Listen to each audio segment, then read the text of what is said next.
Revise करते हैं chapter number 12 that is thermodynamics. तो हमने एक साथ पढ़ा था kinetic theory of gases and thermodynamics, लेकिन अब हम चैप्टर वाइज उसको देख लेते हैं क्योंकि एनसीईआरटी अगर पढ़ोगे तो इसी तरह से चीजें मिलेंगी और ये माइंड मैप उसी तरह से चैप्टर वाइज बने हुए हैं। तो let's do discuss first thermodynamics.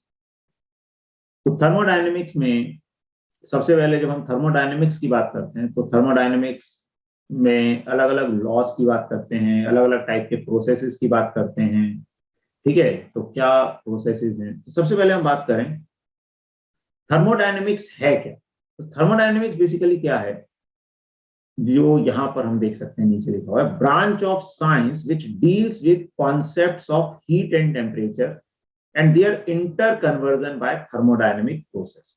Thermodynamics science की या फिजिक्स की एक ब्रांच है, इसमें हम हीट एंड टेम्परेचर की बात करते हैं और कैसे हम वर्क को हीट में कन्वर्ट कर सकते हैं, हीट को वर्क में कन्वर्ट कर सकते हैं और इस तरह से बेसिकली इफेक्टिव इंजन्स बना सकते हैं, इफेक्टिव मशीन्स बना सकते हैं। तो इस पूरी ब्रांच को थर्मोडायनेमिक्स बोलते हैं। जैसे हमारे बाइक का इंजन है, कार का इंजन है, किसी भी मशीन का इंजन है, ये सब क्या कर रहे हैं? बेसिकली मैकेनिकल एनर्जी, मतलब हीट एनर्जी को मैकेनिकल एनर्जी में कन्वर्ट कर रहे हैं।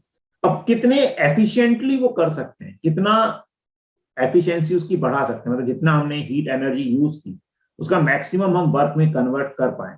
तो यही जो ब्रांच है साइंस की, इसको क्या बोला जाता है? थर्मोडायनेमिक्स बोला जाता है। अब इसमें हम बात करते हैं अलग अलग तरह के प्रोसेसेस की। तो जैसे हम बात करें सबसे पहले कि आइसोकोरिक प्रोसेस क्या होता है। क्या होता है आइसोकोरिक? कांस्टेंट। आइसोकोरिक प्रोसेस में वॉल्यूम कांस्टेंट रहता है, यानी कि चेंज इन वॉल्यूम जीरो हो जाएगा। तो ऐसा बोल सकते हैं कि अगर वॉल्यूम चेंज जीरो है तो प्रोसेस आइसोकोरिक होगा? No sir. नहीं, है ना। चेंज इन वॉल्यूम जीरो है, इसका मतलब इनिशियल और फाइनल वॉल्यूम सेम है, बीच में वॉल्यूम बदल भी सकता है। लेकिन आइसोकोरिक का मतलब है थ्रू आउट वॉल्यूम कांस्टेंट रहना चाहिए। तो अगर सिर्फ चेंज इन वॉल्यूम जीरो है तो हम आइसोकोरिक नहीं बोल सकते। आइसोकोरिक के लिए थ्रू आउट वॉल्यूम सेम रहना चाहिए। तो सबसे पहले हमने बात की आइसोकोरिक प्रोसेस की। तो आइसोकोरिक प्रोसेस में वॉल्यूम कांस्टेंट रहता है। अब आइडियल गैस इक्वेशन हम कहीं भी यूज कर सकते हैं। जनरली हम यहाँ पे ये मान के चलते हैं कि हम एक पर्टिकुलर गैस की बात कर रहे हैं, तो उस गैस के मोल्स क्या हैं? कंजर्व हैं, फिक्स हैं। तो ये गैस है, उसके मोल्स तो फिक्स ही रहेंगे। तो मोल्स फिक्स हो गया, PV is equal to NRT में आर फिक्स हो गया, एन फिक्स हो गया। अच्छा, कभी किसी क्वेश्चन में अगर मोल्स बदल रहे हो तो फिर उसको भी कंसीडर करना है। मोस्टली कुछ नहीं दिया तो मोल्स फिक्स रहते हैं, तो एन कांस्टेंट हो गया, आर कांस्टेंट हो गया। अब वॉल्यूम कांस्टेंट है, यानी कि पी बाय टी कांस्टेंट हो जाएगा। तो P1 by T1 is equal to P2 by T2, इस तरह का रिलेशन आ जाता है आइसोकोरिक प्रोसेस के लिए। देन सेकंड टाइप का प्रोसेस होता है आइसोबैरिक प्रोसेस। तो आइसोबैरिक प्रोसेस में क्या होता है?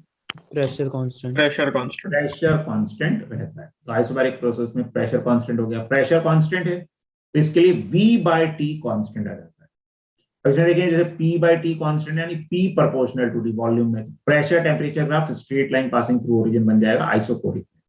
आइसोबैरिक में V बाय T कांस्टेंट हो गया, यानी वॉल्यूम प्रोपोर्शनल टू टेम्परेचर। तो वॉल्यूम वर्सेस टेम्परेचर या टेम्परेचर वर्सेस वॉल्यूम बनाओगे तो स्ट्रेट लाइन बनेगी पासिंग थ्रू ओरिजिन, और उसका स्लोप जो है प्रेशर या इनवर्स ऑफ प्रेशर आ जाएगा according to PV is equal to NRT.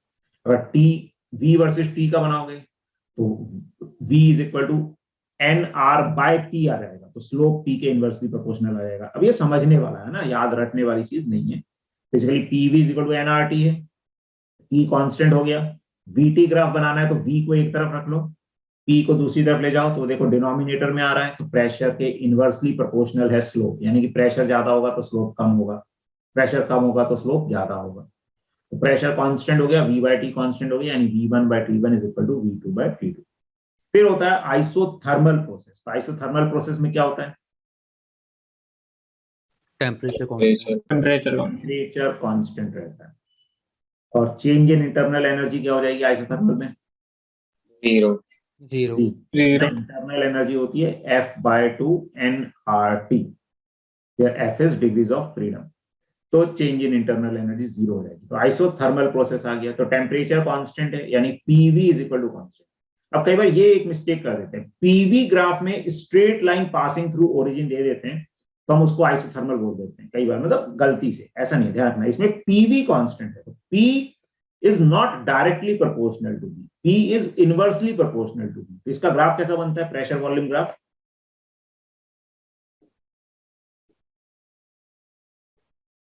Isothermal का प्रेशर वॉल्यूम ग्राफ कैसा बनेगा?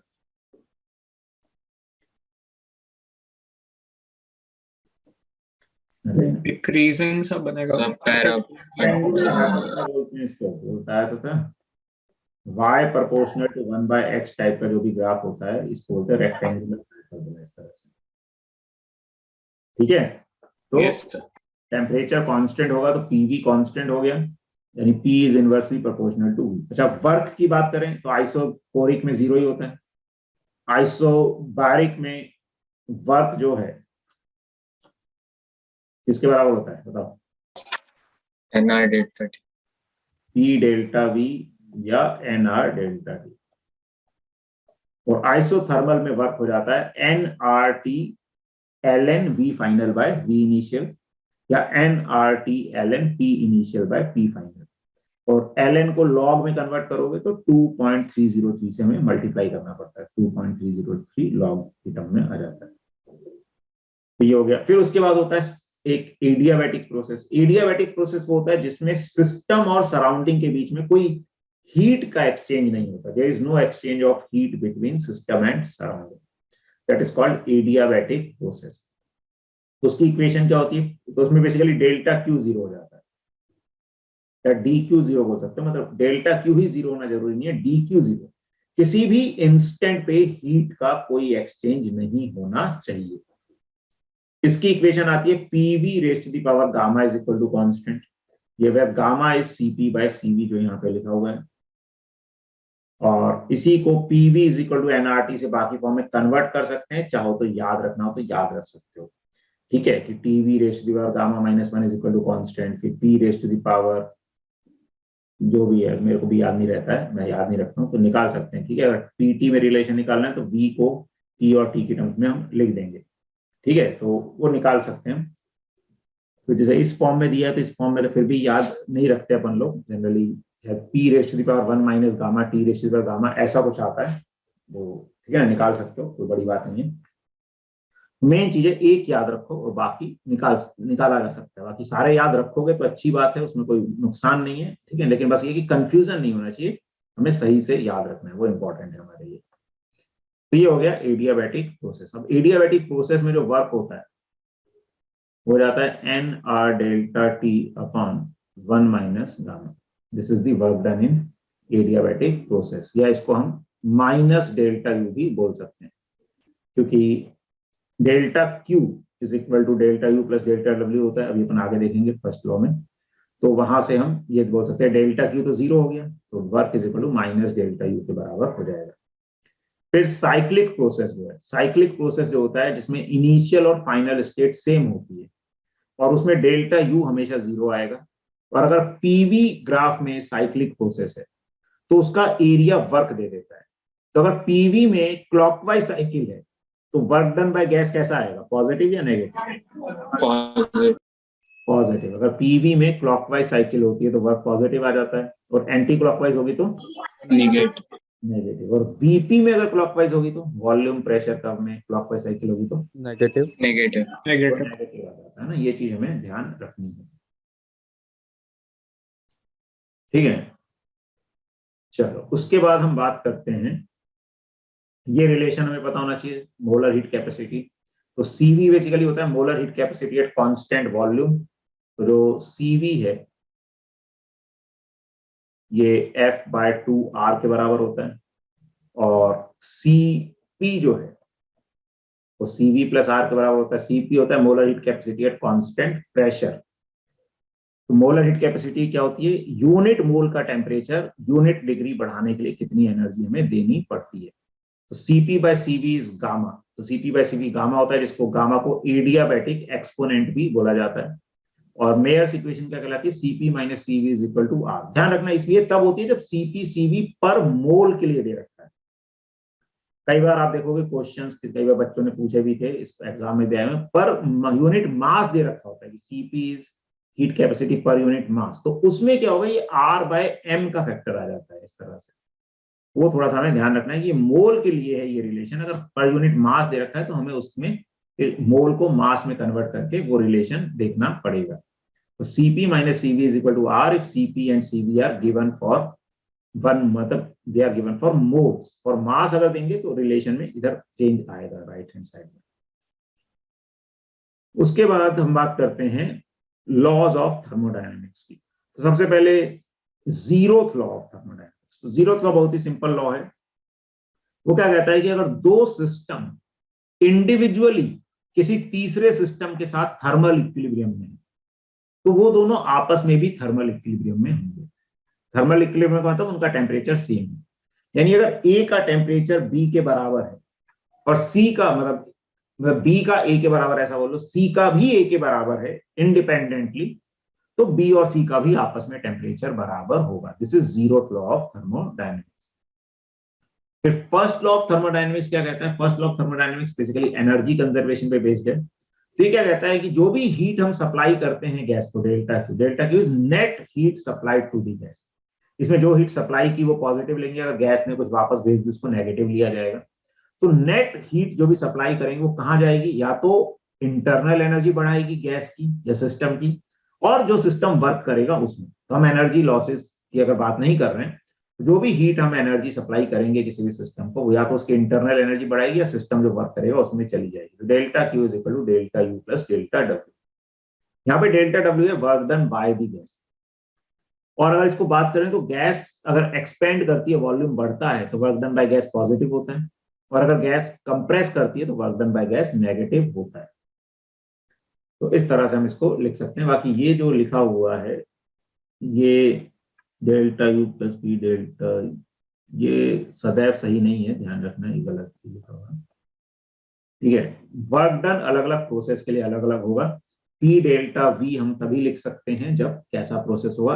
आइसोबैरिक प्रोसेस होगा। Otherwise delta Q is equal to delta U plus delta W. वैसे डेल्टा डब्ल्यू भी लिखने की जरूरत नहीं होती, सिर्फ डब्ल्यू लिख सकते हैं, बाकी डेल्टा लगा देते हैं कई बार सिमेट्री के लिए, तो दैट्स नॉट इंपॉर्टेंट।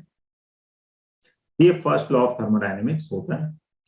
और फर्स्ट लॉ ऑफ थर्मोडायनेमिक्स क्या बताता है? कि एनर्जी के एक्सचेंज के बारे में बताता है कि एनर्जी कैसे एक्सचेंज हो सकती है, कि अगर एनर्जी एक्सचेंज होती है तो ये होगा, ये अगर ये प्रोसेस हो जाए तो इतनी एनर्जी देने पे इतना टेम्परेचर बढ़ेगा, इतना वर्क होगा। लेकिन उसकी कुछ लिमिटेशंस हैं, वो एक्चुअली में ये नहीं बता पाता कि कौन सा प्रोसेस हो सकता है, कौन सा नहीं हो सकता। ठीक है, वेदर प्रोसेस इज पॉसिबल और नॉट। तो इस तरह से उसकी कुछ लिमिटेशंस हैं। तो वहां पर क्या आता है? सेकंड लॉ ऑफ थर्मोडायनेमिक्स आता है जो बेसिकली इस लिमिटेशंस की बात करता है। तो बेसिकली वो क्या कहता है, एक तरीके से जनरली दो तरह के स्टेटमेंट होते हैं उसमें, कि एक तो कि एनर्जी अपने आप हाई मतलब लो से हाई टेम्परेचर की तरफ नहीं जा सकती है, अगर लो से हाई टेम्परेचर ले जाना है तो वर्क करना पड़ेगा। और दूसरा, हाई से लो टेम्परेचर भी जा रही थी, पूरा का पूरा जो एनर्जी है वो कभी भी 100% वर्क में कन्वर्ट नहीं हो सकती। मेन बेसिकली बेसिक ये सार रहता है उसका। So it is impossible for an engine working between a cyclic process to extract heat from a reservoir and convert completely into work. तो ये उसमें से एक चीज बता रखी है। तो दो तरह के स्टेटमेंट थे, केल्विन स्टेटमेंट है, क्लॉजियस स्टेटमेंट। ठीक है, तो बेसिकली एक यही कहता है कि पूरी हीट निकाल के उसको कंप्लीटली वर्क में कन्वर्ट नहीं किया जा सकता। दूसरा, कभी भी कोल्ड रिजर्वायर से हॉट रिजर्वायर की तरफ हीट अपने आप से नहीं जा सकती, उसको भेजने के लिए हमें वर्क करना पड़ेगा। ठीक है, बाकी एंट्रोपी की अगर कहीं पे बात करते हैं तो केमिस्ट्री में आप लोग ज्यादा पढ़ते होंगे, तो अगर बाई चांस फिजिक्स में भी कई बार क्वेश्चन देखा गया है तो एंट्रोपी का एक फॉर्मूला बस ध्यान रखो कि change in entropy is delta Q by T, change in heat. ठीक है, change in heat upon temperature. तो इस तरह से ये फॉर्मूला काम आ सकता है, कभी जनरली कॉम्पिटिटिव एग्जाम में आ जाता है। तो ये लॉज हो गए थर्मोडायनेमिक्स के। ज्यादातर questions first law of thermodynamics based आते हैं कि कैसे हम रिलेट करते हैं चीजों को, या डिफरेंट प्रोसेसेस के ऊपर आ जाते हैं कि किस प्रोसेस की क्या इक्वेशन है, उससे हम वर्क कैसे निकाल सकते हैं, और वर्क को फिर यहां से रिलेट कर सकते हैं फर्स्ट लॉ ऑफ थर्मोडायनेमिक्स से। ये हमें थोड़ा सा पता होना चाहिए। देन क्या करें? Thermodynamic state variable. Thermodynamic state variable को हम दो कैटेगरी में डिवाइड कर रहे हैं, extensive and intensive. Extensive indicate the size of the system. तो साइज को बताते हैं, जैसे U internal energy, volume, total mass, ये सब चीजें एक्सटेंसिव वेरिएबल कहलाते हैं। Intensive are do not indicate size, वो साइज को नहीं बताते, जैसे प्रेशर हो गया, टेम्परेचर हो गया, these are intensive variable. Thermal equilibrium क्या होता है? Two systems are in thermal equilibrium with each other if they have the same temperature. अगर दो सिस्टम्स का टेम्परेचर सेम है तो वो क्या कहलाते हैं, थर्मल इक्विलिब्रियम में। जनरली हमने किसी भी चीज को गर्म करके अगर रख दिया तो थोड़े समय बाद उसका टेम्परेचर सराउंडिंग के बराबर हो जाएगा, तो वो सराउंडिंग के साथ थर्मल इक्विलिब्रियम पे आ गया, ऐसा हम बोलेंगे। तो ये थोड़ा सा हमें आइडिया होना चाहिए। Then reversible and irreversible process.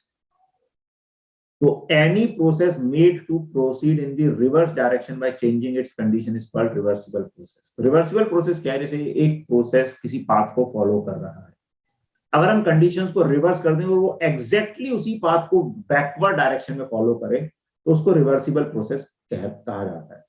और हम जितने भी ये सब कॉन्सेप्ट पढ़ रहे हैं, फॉर्मूले पढ़ रहे हैं, ये सब हम रिवर्सिबल प्रोसेस मानते हुए पढ़ते हैं, क्योंकि प्रैक्टिकली रिवर्सिबल प्रोसेस इतना आसान नहीं। जनरली जो बहुत ही स्लो प्रोसेस होते हैं वो रिवर्सिबल होते हैं, फास्ट प्रोसेस रिवर्सिबल होना पॉसिबल नहीं होता है। तो स्लो मतलब बिल्कुल स्लो, जैसे हमने गैस ली, उसके ऊपर पिस्टन रख दिया, पिस्टन के ऊपर बहुत सारे रेत के दाने रख दिए और एक एक दाना हम उठाते जाएं तो पिस्टन धीरे धीरे सरकता रहे, तो ऐसे प्रोसेसेस जनरली रिवर्सिबल हो पाते हैं। तो any process which can not be retraced in the reverse direction exactly is called irreversible process. जो प्रोसेस रिवर्स डायरेक्शन में वापस से रिट्रेस नहीं किए जा सकते उनको इरिवर्सिबल प्रोसेस बोला जाता है। तो फिजिक्स में इससे रिलेटेड चीजें हमारे कोर्स में नहीं आती, मगर केमिस्ट्री में शायद तुम लोग कुछ पढ़ते हो रिवर्सिबल प्रोसेस के बारे में, जितनी जरूरत होती है वो। Then what is Carnot engine और हीट इंजन की बात करें तो हीट इंजन क्या होता है? हीट इंजन बेसिकली एक डिवाइस है जो हीट एनर्जी को वर्क में कन्वर्ट कर रहे हो। बेसिकली हम उसकी एफिशिएंसी की बात करते हैं। कोई भी इंजन होता है वो एक साइक्लिक प्रोसेस होता है, जैसे कार का, बाइक का कोई भी इंजन है, वो क्या होगा, इस तरह से स्टेज चलती जाएगी, उसके साइक्लिक प्रोसेस होते हैं। तो साइक्लिक प्रोसेस में डेल्टा यू तो जीरो हो जाता है। तो एफिशिएंसी क्या होती है? वर्क डन, जितना वर्क किया उस इंजन ने, divided by heat injected into the gas. Heat injected मतलब पॉजिटिव वैल्यू ऑफ Q। जिस प्रोसेस में हीट दी गई है सिर्फ वही वाला प्रोसेस लेते हैं। यहाँ पे हीट एक्सट्रैक्ट की है उसकी बात नहीं करते, क्योंकि एक्सट्रैक्ट जो हुई वो तो वेस्ट हो गई। तो हमने जितनी हीट दी उसमें से कितना यूजफुल वर्क हुआ, दैट इज द एफिशिएंसी। तो वर्क अपॉन Q1। तो heat engine converts continuously heat into mechanical energy in cyclic process. तो उसकी एफिशिएंसी क्या हो जाती है? Work upon Q1। Q1 is heat injected into the gas. अब साइक्लिक प्रोसेस है, डेल्टा यू तो जीरो हो गया, तो वर्क जो है वो Q1 माइनस Q2 के बराबर आ जाता है। तो 1 माइनस Q2 बाय Q1 इसको ऐसे लिखा जा सकता है। और कार्नोट इंजन के लिए वो 1 माइनस T2 बाय T1 आ जाता है। तो कार्नोट इंजन क्या होता है? एक आइडियल इंजन है जिसमें दो आइसोथर्मल प्रोसेस होते हैं और दो एडियाबैटिक प्रोसेस। वो दो फिक्स टेम्परेचर के बीच में वर्क करता है। तो an ideal engine works on a reversible cycle of 4 operations in succession: isothermal expansion, adiabatic expansion, isothermal compression and adiabatic compression। तो है ये भी एक इंजन, लेकिन ये एक आइडियल इंजन है। और ये ऐसा इंजन है कि अगर कोई भी इंजन T1 और T2 दो टेम्परेचर्स के बीच में वर्क कर रहा है तो उसकी एफिशिएंसी कार्नोट इंजन से नहीं ज्यादा नहीं हो सकती।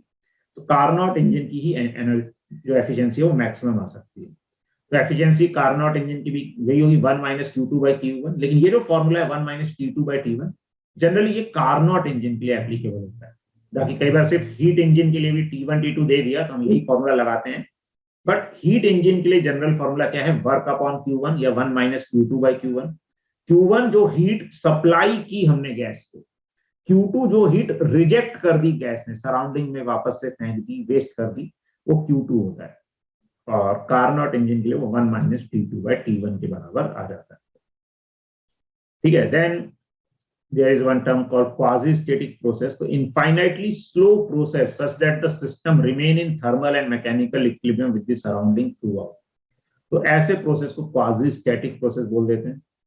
So the pressure and temperature of the environment can differ from those of the system only infinitesimally. Basically quasi static process जो वो slow process होते हैं वही रिवर्सिबल हो पाते हैं। तो उसमें क्या होता है कि जो प्रेशर और टेम्परेचर है थोड़े समय के, बहुत स्मॉल टाइम के लिए वेरी करता है, लेकिन उसको हम थ्रू आउट सेम मान सकते हैं।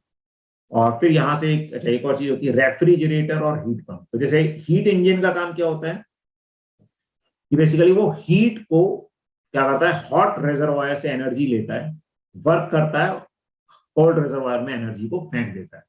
अब रेफ्रिजरेटर या हीट पंप का काम क्या होता है? वो कोल्ड रिजर्वायर से एनर्जी लेता है, उस पे वर्क करके उस एनर्जी को क्या करता है, हॉट रिजर्वायर में भेजता है। बेसिकली जैसे हम रेफ्रिजरेटर की बात करें, रेफ्रिजरेटर के अंदर से हमें एनर्जी और बाहर फेंकनी, उसको और ठंडा करना है ठंडी जगह पे, तो ठंडी जगह से एनर्जी लेते हैं, उस पर वर्क करते हैं और उसको बाहर रूम में फेंक देते हैं। That is the called, that is the work of refrigerator. तो रेफ्रिजरेटर या हीट पंप जो है, इसका कॉन्सेप्ट हीट इंजन से थोड़ा अलग होता है। तो इसके लिए हम एफिशिएंसी की बात नहीं करते, इसके लिए हम बात करते हैं कोफिशिएंट ऑफ परफॉर्मेंस। अब परफॉर्मेंस अच्छी क्या होगी कि हम ज्यादा से ज्यादा हीट को बाहर निकाल सके और कम से कम वर्क में फेंक सके।